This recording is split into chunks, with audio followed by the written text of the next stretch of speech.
And then Mike calls me and he tells me that I'll be nominated. Which category? Best Gospel Artist in Africa. Yo. DNG, Summer Hell. So I win. So, okay. I got this nomination. I didn't even understand what this nomination was about. I asked him, okay, so what do I do? He tells me, you've been invited to go to South Africa. I'd never left the country. It was my first trip out of Kenya. I didn't even understand, okay, how do you go to South Africa? How do you get a visa? Yeah, I'm straight from and green, yani. So by the time I'm saying, like, we need to empower this youth, man. These are some of the soft skills you gotta learn, man, because this is life. Get a passport. Get a passport. Yeah. Whether or not you know you're going to fly, get a passport. In fact, if you're watching this, just get yourself a passport. Yeah, so I got a passport. I went to apply for the visa with my mom. That time, obviously, I don't have a job. So you're riding on the visa application based on your guardian. So they have to attach bank statements. Kuna tu procedure pale. Fast forward, we had to pay for our own flights. Oh, they made you pay for your flights? Yeah, we paid for our own flights, though they gave us accommodation. Yes. I was accommodated in Holiday Inn, Santon. Very nice hotel. Bro, let me tell you a funny story. I went to the washroom. I check into reception and you go to the washroom. Did you go solo? You went with my mom. Okay. And there are no taps, bro. The taps like this. So I couldn't wash my hands. Bro, the tap was a sensor. Yeah, automatic. I didn't know. This is 2000 and, is it 4 or 5? Yeah. They are, I think 2004. Culture shock, bro. The doors are sensors as well, so the doors are card. So I'm asking the receptionist, where's the key? Saying, that's the key, sir. Culture shock of the highest order. I landed at Oliver Tambo International Airport. There's an Alsatian German Shepherd on my bag, searching for drugs. Like South Africa at that time was really crazy. You pass through an armory, crazy stuff. Like, it's an experience that I can never forget. It was on South African Airways, being served food in a plane. It's like, I don't know how many hours flight. Strange stuff. But anyway, South Africa, they treated us real good. We had police escort, limos. So I walk into this arena. Even I didn't even know what to do. Like, even when I was buying my outfit, I bought those nice African shirts, from Isili. So my boy called Ian Mugambi, big shout out from University of Nairobi at the time. He told me he had this mama in Isili. Chile used to sell clothes, like a family business. So that's how we got to know that you can get Masai shirts at a good price. So I bought that. I bought a flag. So if you see that video of me holding the trophy, I have a nice African shirt and a Kenyan flag. So they sit me at the back, bro. Did you think you're going to win? No. They sat me at the back like I was a nobody, bro. So like the kind of artists who were there were Angelique Kidjo, Malaika, Mafiki Zolo, Heavy. Kora at the time was like our Grammys. It was the biggest award on the continent. Perhaps I don't think there's any award that has come close. Maybe Afrima. Yeah, and no, I didn't even say the Mamas, not even Afrima. Yeah. And you see, Kora also had a cash prize. Yep. So guys were winning cash for each category. Yep. So they sit me at the back. I'm sitting with like different people from all over the world.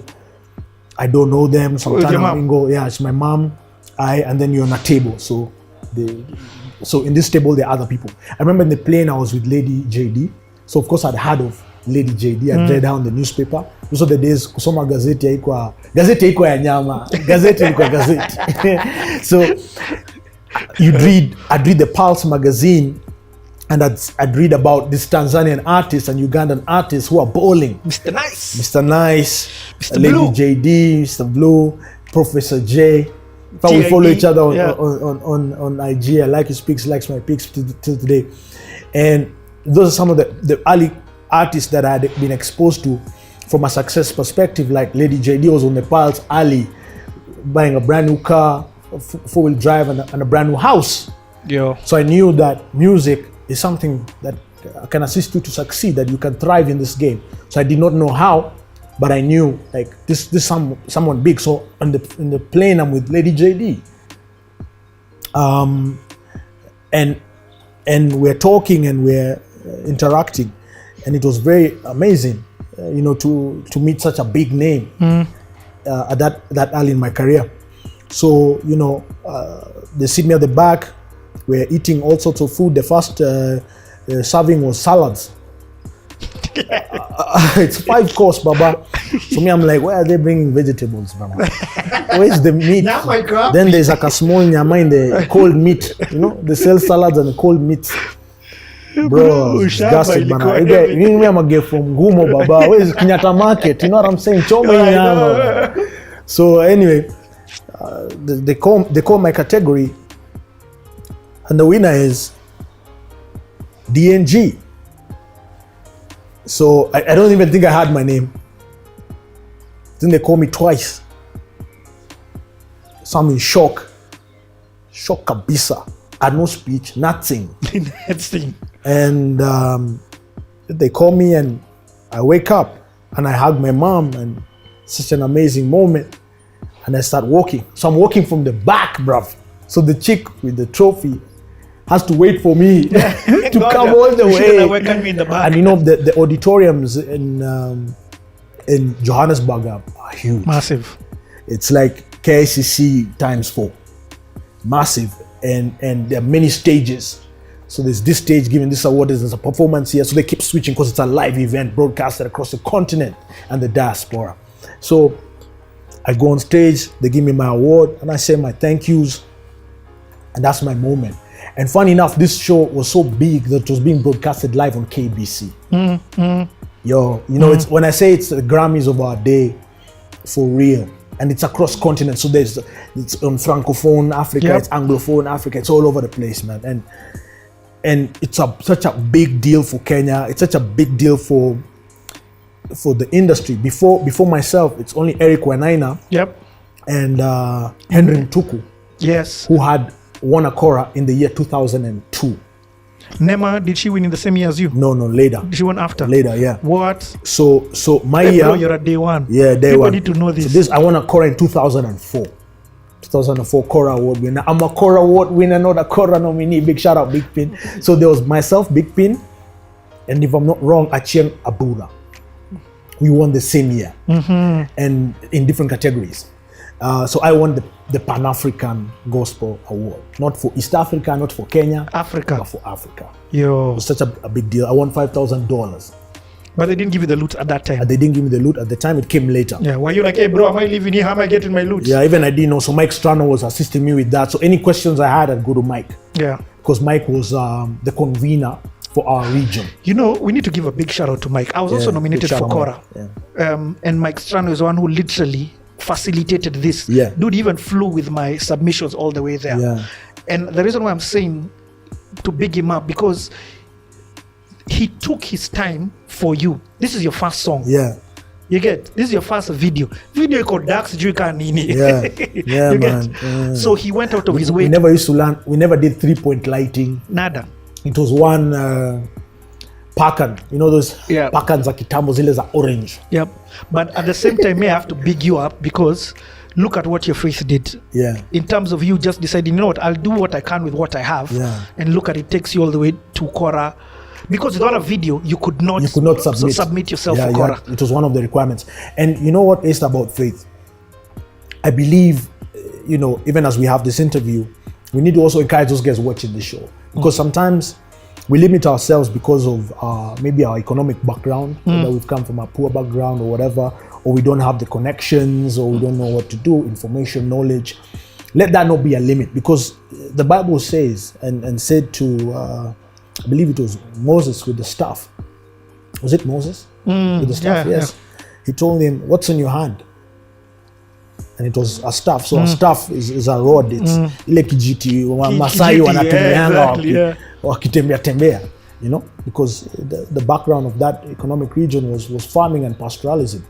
And with that staff is how he set his people free. It's how he parted the sea. It's how He ate He a snake. struck into water, yes, and all that. Read the Bible, folks. Get to know, because God gives you something. Even with my program Hustle Yako, which we'll talk about later, I tell young people that you may not have capital to start, to produce, to hire a camera like this and all that, but you yourself are a resource.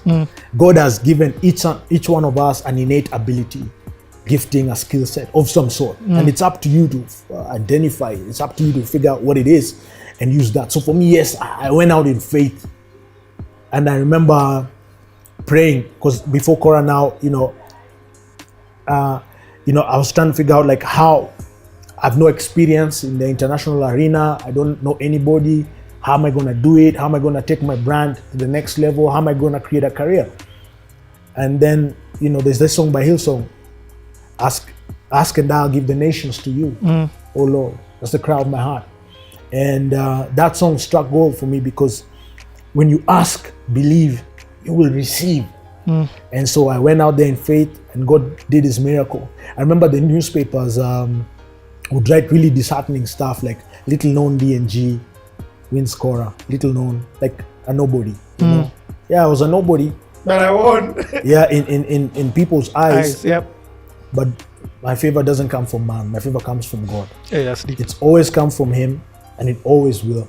So sometimes people look at me and may look down upon me. I may not come from money per se. I may not come from, I don't know, whatever people expect today, but my favor is from God. My anointing is from God. It's the reason I've achieved everything I've achieved, and the reason I've been sustained in this industry where a lot of people have come and fizzled out is because of God's favor. And beyond God's favor, if you add the work, hard work, the discipline, the work ethic, consistency, and continuous, evolution, because you have to keep evolving with the times, then you can sustain a brand over the period. And I give glory to God for that. And I came back home, and that's when my career really started taking flight, because now people will write about me in the newspaper. The video gets more play. Yeah, my video would get more play. People will call me for interviews. I remember getting my first interview on Capital FM during the week, bro. Like, the show was by Pinky Gilani. Big shout out Pinky. She gave me my first mainstream interview, and my phone was ringing off the hook. Like, people could not understand and believe, like, DNG is on Capital FM. You need to say this, because I don't think people understand what it is that you're saying. Gospel music was not played on mainstream at all media. It wasn't at all. Like, my music was only being played on the Metro show, where Kubamba would jam. I think it was on Saturday nights. Can't remember the day. I think it was Saturday or Sunday night. Not quite sure. And then Hope FM and Family FM, right? And then comes the Stomp. So the Stomp put gospel music in the forefront because it was on NTV. It was the only gospel show at that time for music, for urban music, for urban music. Yeah. Because all the other gospel shows were, this is a Makwaya Zinaimba, KBC, River Road. My music was very different. So did you get played by Pino on the beat? Nada. Never. I think the only thing Pina's ever played of mine was with Kolo. Maybe not even that. I think it was Penzi. Once. Pina has never been a supporter of Kenyan music. I don't believe he has been a supporter. Pina has always been a very biased producer. Yeah. And a lot of artists talk about this, Pina would only play who he likes. And me, I've never been a butt licker. Yeah. Like, if you don't want to play my music, don't play, bro. I'ma still stand on you, man. I'm still stand on them. So I've never have to beg anybody to play my music. Yeah. I'd submit it to Nation. You drop your Center, DVDs, yeah. Whether you play it or not. I remember going to Capital the first time before I won quarter. The receptionist told me. So I asked them, "Are you gonna play my music? And when can I expect it to go on air?" I was always those guys asking questions and pushing the boundary. She told me, "Listen, if we play your song, you'll hear it on radio. If you don't play it, then we have not played it." So that's what she told me, bro. Fast forward, I'm on that same station. Pinky Gelani show. Favour of God is undeniable, bro, and it's unstoppable. Like, people try and put for you vikwazo, either because of fear or because they just don't like you. But remember, you don't have to get people to like you. You just put out great content, put out great product. You have your space. You have a seat at the table, or you build your own table. You know, and so yeah, the beat has never really supported my career ever. But you know, there are many other shows that came up and that supported my career, and that's what's important today. That you know, one door might close, but 5 others open. You know, I remember beyond that, taking my music to Uganda, taking my music to Tanzania, going to East Africa television, hold on, because we're going to get now. Because so now you come back, and then now, how soon does the $5,000 come in? Because at this time, let's be honest, you have one song, and I'm still confused. Kiki is not on the chorus. Yeah, so let me. There's a story there, man. Very crazy. So I win the $5,000. I come back to Kenya. The money comes much later. I remember there was a time even newspapers were writing about it. These artists have not yet been paid, blah blah blah. So yeah, but the money came later, and it came, all of it, though the dollar had changed. And ilikuwa imeshuka.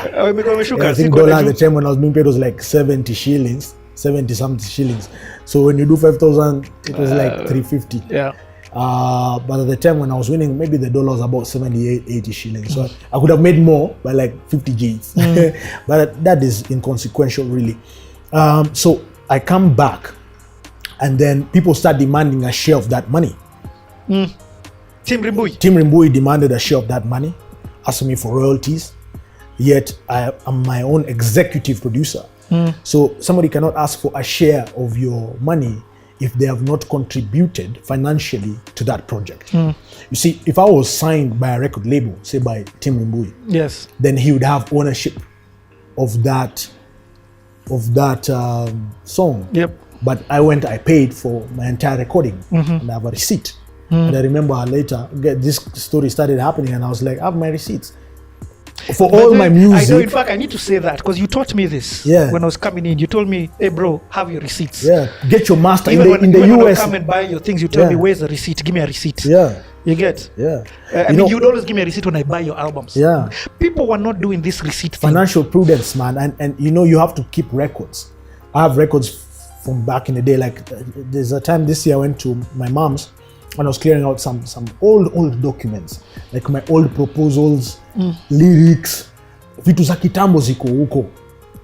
And you know, it's you must have a way of keeping your material. Even like interviews, newspaper interviews from like 2006, I have them on record, hard copy. And so people try to take advantage of me. Do you know the lady who sang on that chorus, Paula, took me to court? She took me to court. I had my first court case at age 18. Kotini baba. Unaona songo wako kotini, mimi nilikuwa kotini bana. Affidavit nini? Wakili, retainer. So she said that she owns the song, same thing as Tim. She took me to court, bro. But you see, in my you see, you have to do affidavit. So how the court works, you file this. So somebody goes to court, files a case against you. This is such a learning lesson. Files a case. She went to court, filed a case against me, saying that she wants to do 50% of my money, and like, she contributed to this song, and she took me to court, and I was served, bro. Even I don't know where she found my address, but I was served. And I remember receiving court papers, and my mom is asking me, "What's this about?" And why am I being taken to court? So that time, you know, I didn't have chums, so mama had to get me a lawyer and all that. So we had to file back. So you have to do your filings and pleadings, and you know, I remember citing, like, I have my receipts, like, I paid for this song, I have 100% ownership. So it's very important for creatives out there to know that. Thank God you had your receipts. Yeah, you have to. If it was your proof. Yeah, ownership is king. Make sure if you're not on a record deal, pay for your music and keep those records, because at one time when you hit gold, now people come asking for that cheddar. So I remember people, you know, these guys would ask for this money, but they did not contribute. They're not shareholders. What happened to that court case? How did it go? It was thrown out. It was thrown out. It was thrown out by the judge because it had no legal basis. because at no point had I ceded ownership. At no point had she contributed financially. You see how equity works. I get it. To really be a shareholder, even in a company. Yeah. She's not the one who wrote the She didn't write the song. You are the one I wrote the song. I booked the studio time. It. I paid for the studio time, the mastering and production of that song. And if everything. Anything, only you should pay her for her singing. Yeah, and even in the video, she wasn't there. I got somebody else to feature, and that's why our folks had started somewhere. Yeah. So later, she's taking me to court. After all this has transpired, we've never shared a stage with her. She's never come for any show. Do you understand? People are greedy, like bro. You were learning this at that, but I've been 18 years, bro, and I'm in court. So when you see me hardcore today, there's a basis, bro. Like me, I've seen everything. Name some I've never seen. I don't know what it is. No, we're going to get the rest. There's a lot, but you see how slow we are going in this story, but I love it. So now, is this what leads to the transitions of her vocals? Yes. So now, let me also first ask. So what about with Tim Rimbui? Yeah. So he also asked for a share of that money, but you see, he did not contribute financially to that song. So I paid him his wages. Yes. It's like somebody builds this house. Yep. You're the investor. Say I build this house, I get fundis to build for me this house. And I get a contractor and an engineer. They do my fittings and it issues. Then when I get a tenant to come and live in this house, that fundi comes and starts asking for rent. At what point is he an owner?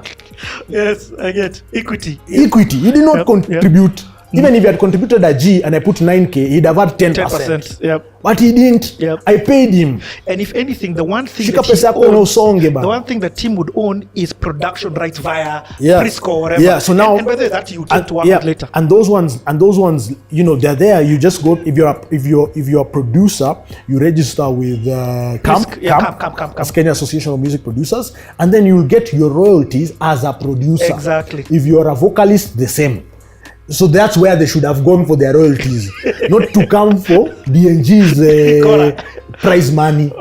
That is the mistake, but also ignorance is bliss. So, I mean, like, dude, let me dwell a bit on this thing. What did this do to you? It hardened you, eh? It hardened me because I knew not to trust people. So, and from then on, I've just been making sure that whenever I get into a deal, my contracts are 100. Do you use lawyers?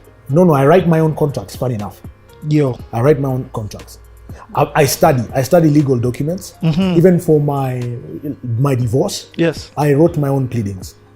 Obviously, you've got a lawyer in tandem with a lawyer because of the citation of law that I may not know of. But basic legal engagement, I write my own contracts. And my contracts are very simple. You don't do jargon. I don't do jargon, man. Even when we are agreeing, you're booking me as an MC. My contract is maximum 2 pages. Yep. It talks about exit. It talks about termination. It talks about payment terms. JD. What else do you require? Indemnity, force majeure. I don't need to write for you 6, 10, 12-page documents, man. For contract, like what are we signing for? Like, bro, it's me coming to do a gig, man. Like, I'm not selling my house. If I'm selling property, that's different. It's different. Where you have to talk about your successors, title, LR number, But here, bro, don't make it difficult. Even sometimes I get such contracts from clients, I push back. I'm like, chief, ndasoma tu. Nikiwa na wakati. Hey, Hey, bro, let's go on with this thing. Okay, so now this chick sues you. She's on the song. Is that now where you decide, by the way, you're chomokering my song? So actually, it was a mix of that plus the fact that now even thereafter, Kiki would always have to sing over Paula's voice. So we recorded it so that we could get a performance track that would enable whenever I'm performing with Kiki, she can sing. We call it -1 or half life. So we have the track. No vocals, just supporting BGVs. Yes, yeah. So, because at that point now, I wanted to improve my performing, where when I get on stage, I'm not just singing over vocals. I want people to hear me rap. Yep. So my art started to evolve and transition into something better. And I felt like, I'm with Kiki all the time because of Kubamba Crew. So it was myself, Kiki, Giuliani joined, you joined, Jogsi, Gospel Fathers, etc. Sheila. Dude, you're talking about before. You at this time, it was just you, Gospel Fathers, Yeah, Sheila. yeah. Even us guys hadn't joined Joined yet, Juliani. yeah. Because we joined after MPESA in that era. Yeah. So we did it again. So you went back to team? Yes, we went back to team. Recorded the song again at Samawati Studios and packaged it. And then thereafter, we did now the remix. How did the remix come? That was big. Gospel Fathers. So I've always liked Gospel Fathers. In fact, when I got saved, now in December, during those holidays, I'd go for these Christian events. They were very big Christian events at the time. Things like Nairobi Cinema used to have very nice events for Keshas and stuff. So I watched Gospel Fathers and Jogsi perform, and I fell in love with their art. Like I felt like so wanaimba na Kiswahili manze. So wanaimba muziki tunaweza relate kama generation ya sai. And so we became friends when I joined Kubamba. So we interacted and we just had a conversation about doing a remix. And they jumped on, and Gospel Fathers was a big name. So I felt like, these guys have a lot of value addition with this track. So it catapulted it to the next level, and then we switched it up from like an R&B track to a bouncy hip hop beat. And they were also under Innovator. But they were signed. You see, like there was a record deal for me. I'm just I'm coming to pay and bounce.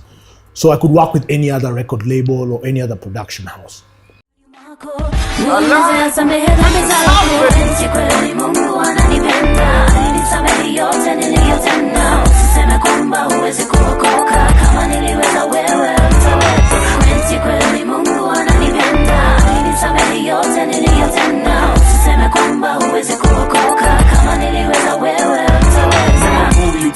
Tokuja kuwa shogoda okoa tu, kusamehewa tu, ni wewe ndani yako kuitikia tu, tunawapata tu, hivyo tu. God, hebu wa show, labda mimi niko slow, wewe peke ndiyo tiba sio siri jo, kuokoka nimeweza tunaweza jo, Allah, come on, ni mwamba tu. Silazima niende hanye, silazima pombe ninywe, sila joints mungu nionekane, I know that I'm doing right. Nipe nafasi toka, niwape neno kwa haraka kabisa sitachoka. Be brother, Yesu yuko anabamba, bila vako akutaka. Hii ni remix DNG na mafathers au sio?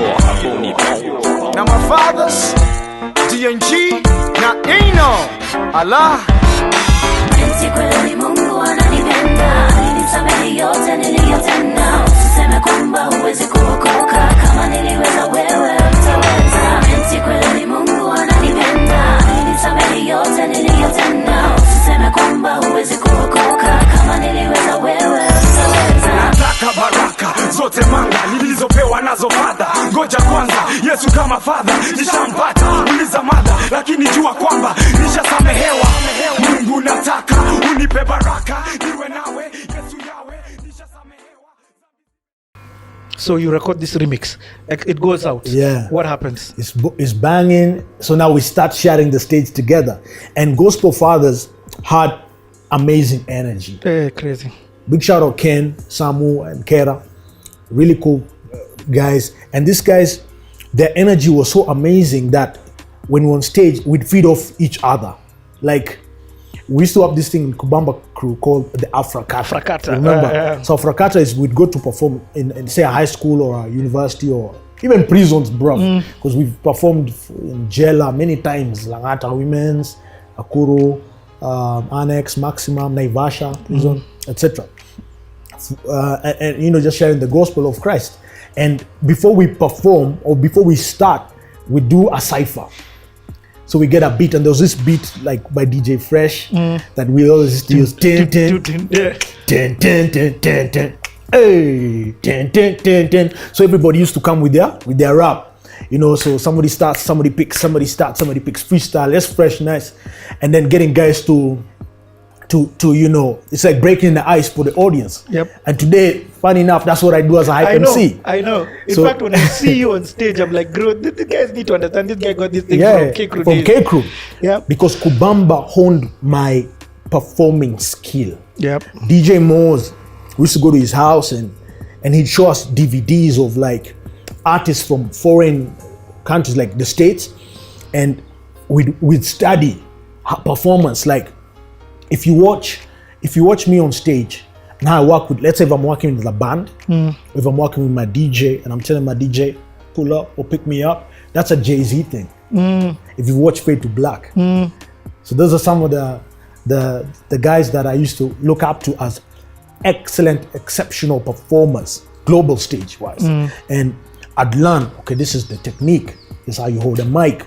I never went to any art school, bro. I never went to any music school. I just learned on the job. Yeah. Like I need to engage my crowd. I need to connect. I need to relate. I need to communicate. I need to entertain. Then later, when I started doing MCing, I realized that the MCs who were there were comedians. So, it was the KJs, the Nyambanes, the, etc. The Teds and the Big Kevs at the time. And I was like, okay, big up what you're doing, but I don't think a concert is a laughing matter. And we need some energy. You know what I'm saying? Watu wamelipa. Usianze kusema mimi nilikuwa mdogo nilikuwa nafanya kwa concert na mtu amelipa tao. Chief, give me the music. DJ, pick me up. Let go, So I came in with my own style of MCing called hype. It's it's what's crazy about this thing? Yeah. Please allow me to have some coffee. No, bro. It's early in the morning. Yeah. By the way, I do this every day. I can't wake up without it. No biggie. So it's so funny when I'm hearing you give the bigger perspective, because in K Crew, yes, you had energy, but there was energy guys like Lena, TMK. Remember them? Yes, we used to do the TMK. It's called Kutimba. Kutimba ni ile dance ile. Yeah. Big shout out Timberland boots. So this is where then K Crew was sort of honing that MC skill that would later become to known. That had later commercialized. And in secular, or in this other world of corporate that you're going to enter, it didn't exist. This level of energy didn't exist. Yes. That's crazy. And I remember when I told guys that I want to start MCing, people are doing hype. People are like, what's hype?